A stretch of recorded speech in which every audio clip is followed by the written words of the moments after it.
सलाम दोस्तों। आज की वीडियो दोस्तों काफ़ी ज़्यादा इंटरेस्टिंग होने वाली है, क्योंकि हम जिस टॉपिक पर वीडियो बनाने वाले थे हम उस टॉपिक पर वीडियो नहीं बना रहे, बल्कि हम एक नए टॉपिक पर वीडियो बना रहे हैं। हमने अपना टॉपिक क्यों बदला ये एक अलग सवाल है, लेकिन आज जिस टॉपिक पर वीडियो बनने जा रही है उसने पूरी दुनिया को हिला कर रखा हुआ है और इसी वजह से हमने अपना टॉपिक भी चेंज कर लिया है। कुछ दिनों पहले अर्थ को यानी हमारे पृथ्वी को एक लेज़र बीम सिग्नल रिसीव हुआ है और ये सिग्नल स्पेस में 16 मिलियन किलोमीटर दूर से हमें रिसीव हुआ है। In a groundbreaking development, Earth has received a laser-beamed message from a staggering 16 million kilometers away. The communication, a testament to advancements in laser technology, opens new frontiers in interstellar messaging, sparking excitement and curiosity. Scientist के मुताबिक ये काफ़ी ज़्यादा advance technology का signal है, जिसने न सिर्फ साइंटिस्ट को बल्कि आम लोगों को भी हैरानी में डाल दिया है। हैरानी के साथ साथ लोगों में एक्साइटमेंट भी पैदा कर दिया है कि शायद हम अकेले नहीं हैं।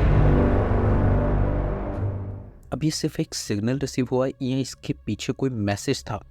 कुछ साइंटिस्ट का कहना है कि ये लेज़र बीम सिर्फ एक सिग्नल नहीं था, इसमें एक मैसेज भी है जिसको अभी तक डिकोड नहीं किया गया।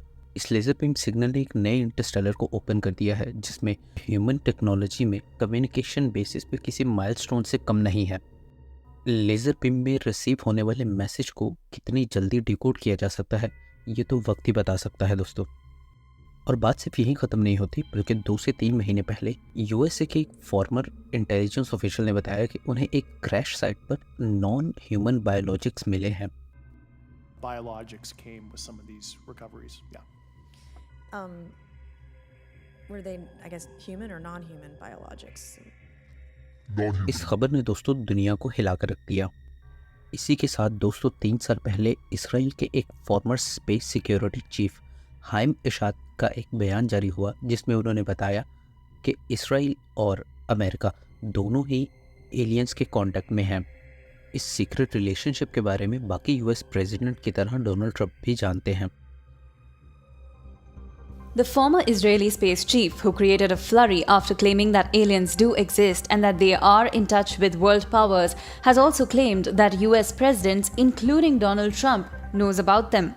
87-year-old Haim Ishad, who headed Israel's space security program for nearly 30 years, said aliens are secretly in touch with America and Israel, but aliens अपनी एक्सिस्टेंस को जाहिर करके पूरी ह्यूमैनिटी को अलार्मिंग सिचुएशन में नहीं डालना चाहते, जिसकी वजह से उन्होंने अपनी एक्सिस्टेंस को एक सीक्रेट रखा है।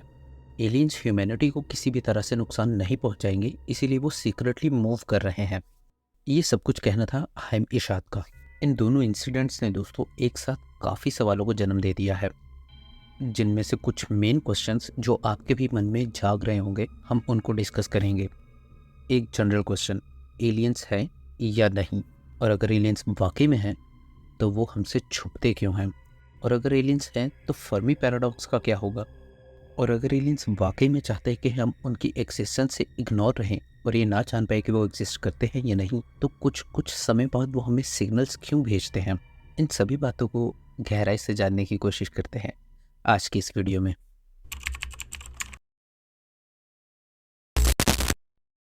तो कहानी की शुरुआत होती है दोस्तों इसी क्वेश्चन से कि एलियंस हमारी दुनिया में है या नहीं। ये क्वेश्चन जितना सिंपल सुनने में लगता है उतना ही ज़्यादा कॉम्प्लेक्स सॉल्व करने में है। ये क्वेश्चन आपको और मुझे सुनने में जितना कॉमन लगता है उतना कॉमन है नहीं। ये क्वेश्चन सिर्फ आप और मुझ जैसे आम लोग ही नहीं, बल्कि बड़े बड़े साइंटिस्ट भी सोचते हैं कि हमारी दुनिया में एलियंस हैं या नहीं। तो आगे हम इन्हीं साइंटिस्ट की लिखी हुई थ्योरीज जो इस क्वेश्चन को आंसर करती हैं, हम उन्हें डिस्कस करेंगे। इससे पहले कि हम वीडियो में आगे बढ़े, आप अपने स्क्रीन पर कुछ पिक्चर्स और कुछ वीडियोस देखिए।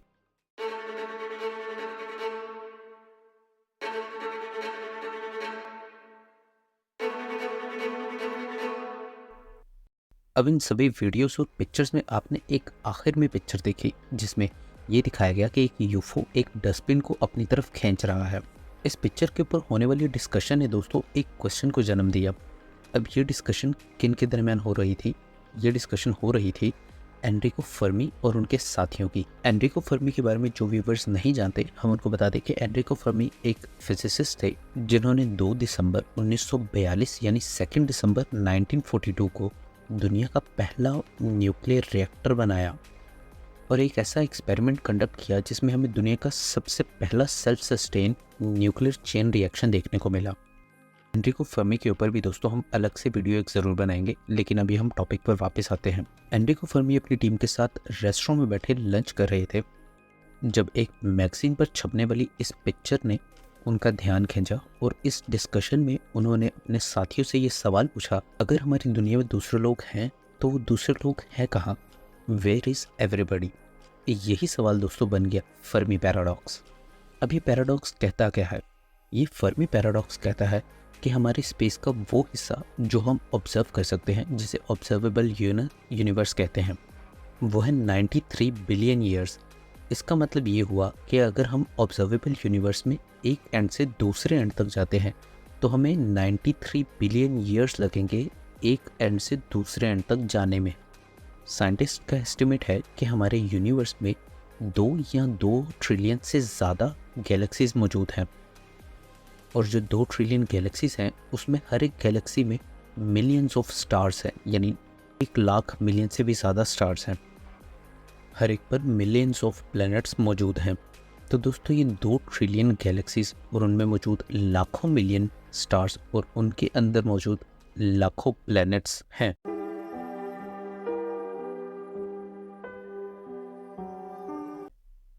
तो इस बात के बहुत ज़्यादा चांसेस हैं कि हमारे अर्थ की तरह एक और प्लेनेट पर लाइफ हो सकती है, चाहे वो फिर एलियंस ही क्यों ना हो।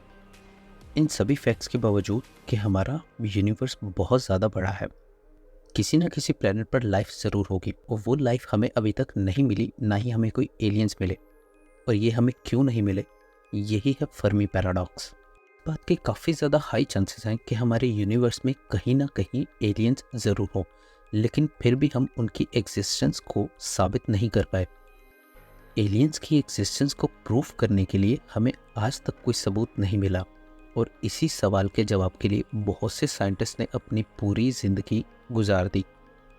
एनरिको फर्मी का ये भी कहना था कि वो इस चीज़ को मानते हैं कि हर प्लेनेट पर लाइफ पॉसिबल नहीं है, क्योंकि उसके लिए गोल्डीलॉक्स जोन होना ज़रूरी है।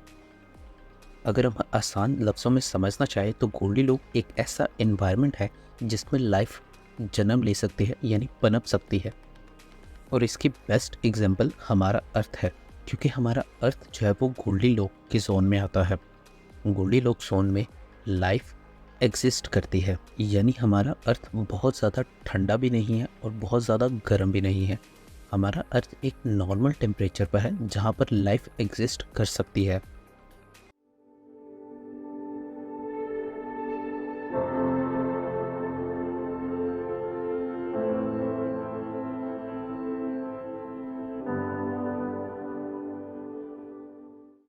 अब ऐसा भी नहीं कि सिर्फ हमारा अर्थ ही है जो इस गोल्डीलॉक्स जोन में आता है। हर स्टार का एक अपना गोल्डीलॉक्स जोन मौजूद है।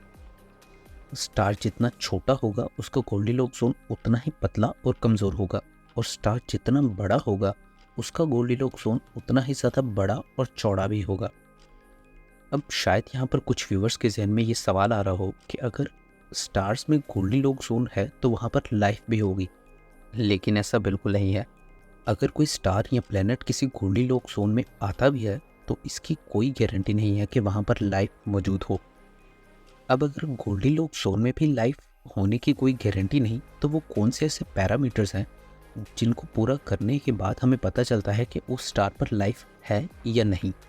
तो इसके पीछे दोस्तों बहुत ज़्यादा फैक्टर्स हैं, जिनमें से हम 1 या 2 ही इस वीडियो में डिस्कस कर सकते हैं।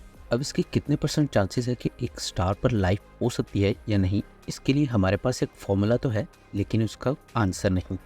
बेसिकली ये फॉर्मूला हमें एक एस्ट्रोनॉमर फ्रैंक ड्रेक ने दिया है।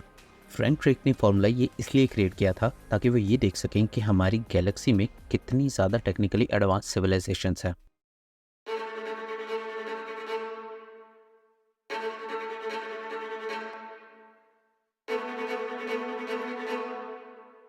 ड्रेक इक्वेशन एक ऐसा मैथमेटिकल फ्रेमवर्क है जिससे हमें ये पता चलता है कि एक स्टार किस रेट से फॉर्म हो रहा है, उसमें किस रेट से प्लैनेट फॉर्म हो रहे हैं, और उन प्लैनेट्स में से कितने प्लैनेट्स हैबिटेबल हैं, और उनमें से कितने प्लैनेट्स हमारी तरह इंटेलिजेंट हो सकते हैं।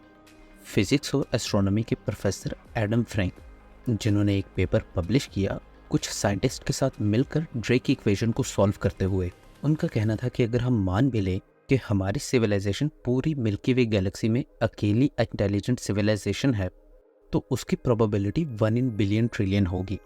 इसी के साथ उनका ये भी कहना है कि नंबर इतना छोटा है कि मैं ये बात नहीं मान सकता कि हमारी सिविलाइजेशन ही अकेली इंटेलिजेंट सिविलाइजेशन है।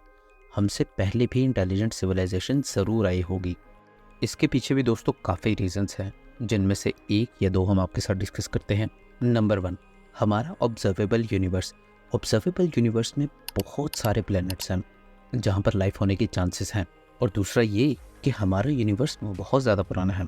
हमारा मिल्की वे गैलेक्सी 13 बिलियन ईयर्स ओल्ड है, यानी 13 बिलियन साल पुराना है। और हमारा अर्थ 4 बिलियन ईयर्स ओल्ड है, जिसका मतलब ये हुआ अगर एलियन लाइफ एग्जिस्ट करती है तो उनके पास बहुत ज़्यादा टाइम था हमारे तरह टेक्निकली एडवांस्ड सिविलाइजेशन बनने के लिए और पूरी गैलेक्सी को कॉलोनाइज करने के लिए। और अगर वो इतनी ही ज़्यादा टेक्निकली एडवांस्ड हो सकती थी तो अब तक हमें क्यों नहीं मिली। अब देखा जाए तो दोस्तों हम जिस लाइफ को एक्सपेक्ट कर रहे हैं वो उस तरह की लाइफ है जैसे हमें मूवीज़, कार्टून्स या एनिमेशंस में दिखाया जाता है।